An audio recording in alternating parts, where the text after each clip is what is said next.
I'm not what I think I am. I'm not what you think I am. I am what I think you think I am. So we live in this perception of a perception of ourselves. Hence, my identity is made by what my parents think I should be. My identity is made up by what my college or university thinks I should achieve. While you're living in that bubble and that echo chamber, getting to what you really want to do is impossible.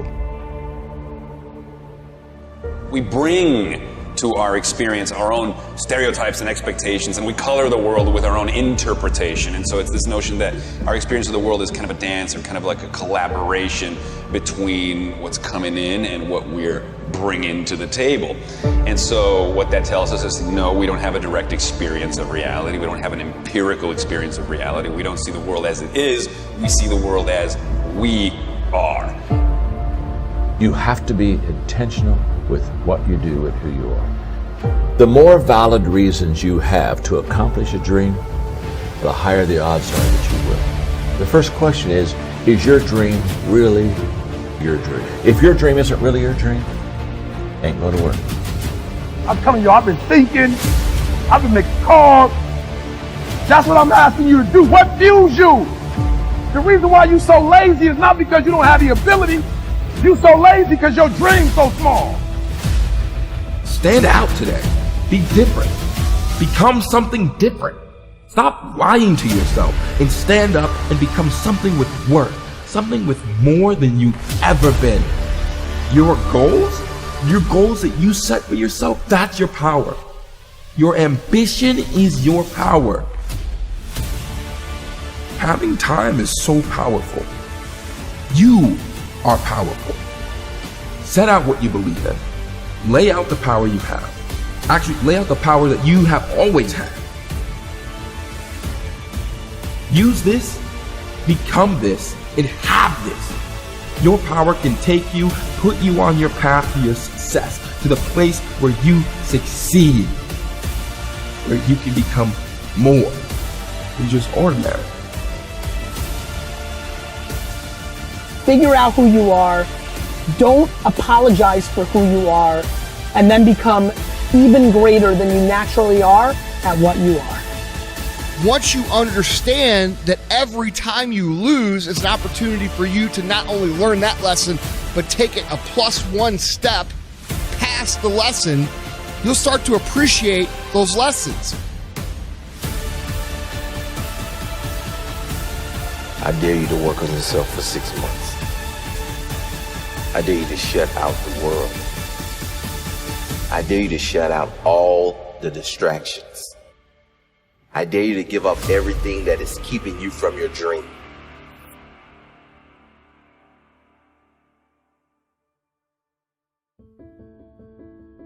It's been important for me to empower my children, but not only my children, but thousands of young people across the country.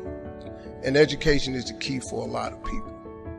But when I speak at colleges and stuff, I tell people, number one thing in your world is not your education, it's your dream. So what you dreaming about, y'all? What you still dreaming about? No matter how terrible a situation is, no matter how bad it is, there's still going to be a rose that grows from that concrete. Every person on this planet is capable of changing the world by changing themselves. I've always had friends who are older than me. And I could see a lot of them in the most successful careers, successful jobs, beautiful partners, whatever it was. But I saw a sense of lack of fulfillment, meaning, and purpose in their lives. And I've always been an observer, and I would see these people who are like 5 years older than me, 7 years older than me, maybe 10 years older than me. And I'd be watching them and go, is that the life I want? And often the advice I give to people today is fast forward where you are, look at yourself in 10, 15, 20 years time, and ask yourself the question, is that where I want to be? If you're in a company, look at the person who's 20 years ahead of you and ask yourself, is that where I want to be? If you're in a startup, look at where other startups have got to in similar roles and go, is that where I want to be? And if the answer is no, then you need to find a new path. You set the small goals, you achieve those goals, then set some more and achieve those, and set some more goals, maybe a little bit bigger, but not that much bigger. You pay attention to the progress. Just start. Start small. Start with changing tomorrow morning, just tomorrow morning. Get that squared away. And then move on to the next day and the next, and move your life to a better place. One little step, one little victory at a time. You should dream outlandish dreams. If it's in your imagination, it's possible. Do you know that you can't think of something that can't happen? You know it's impossible to think of the impossible. It's not possible. So if you think it, it's possible. And if you live your life in possibilities instead of probabilities, you have a greater chance of finding happiness. Guess what I had to do at age 25 in order to change my own future? I had to change my mind. I had to change my thinking. I had to change my philosophy. I was messed up on what was causing my problem. And once I got that straightened out, that all the stuff I blamed, the government, taxes, the marketplace, the economy, and things cost too much, negative relatives, cynical neighbors, once I got rid of that and started going for where the real problem was, which was me, I'm telling you, my life exploded into change. My bank account changed immediately. My income changed immediately. My whole life took on a whole new look and color immediately. And the early results I got from making these philosophical changes tasted so good, I've never stopped the process in that case. What I'm sharing with you is stuff that everybody can apply today. If you're sitting in here thinking that you're too old to listen to what Steve, hell, I'm 60. I'm 60 years old, but I still rely on my imagination. See, if you think you're too old to make it, let me give you a prime example. Colonel Sanders. Colonel Sanders has been frying chicken his whole life. He was telling everybody he had the best chicken in the world. Ain't nobody believe him. They turned him down everywhere. Colonel Sanders didn't get a franchise till he was in his 60s. Kentucky Fried Chicken sell more chicken than anybody in the world today. So if you're sitting there thinking because you got a little gray on you, you too late, as long as God waking you up in the morning, that's the sign that he ain't through with you. So what you tripping for? You sitting up in here like God can't do nothing for you because you 60. Man, you know what I'm asking God for right now? And I'm 60. If you could see my vision board, you would be blown away. Because I got enough right now.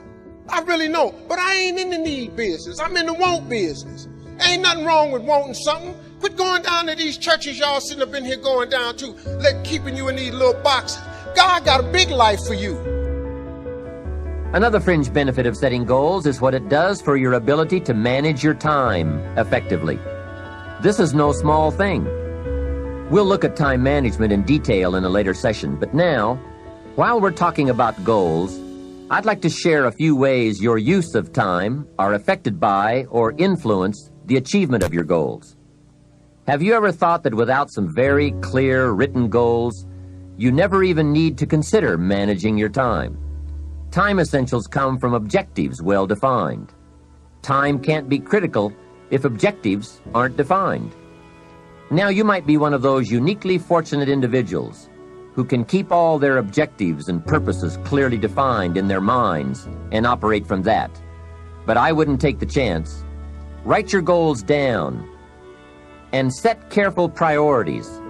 Sometimes priorities are determined by the season. For a farmer in springtime, the season dictates his most important activities. During the spring, a farmer must work around the clock, burn the midnight oil, and keep the equipment running because he has only this small window of time for the planting of his crops.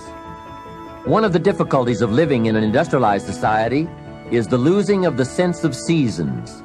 When to pour it on, when to ease back, when to take advantage. It's easy to keep going from 9 to 5, year in and year out, and lose a natural sense of priorities and appropriate time. Don't let one year just blend into the next. Keep an eye on your own seasons, lest you lose track of values and substance.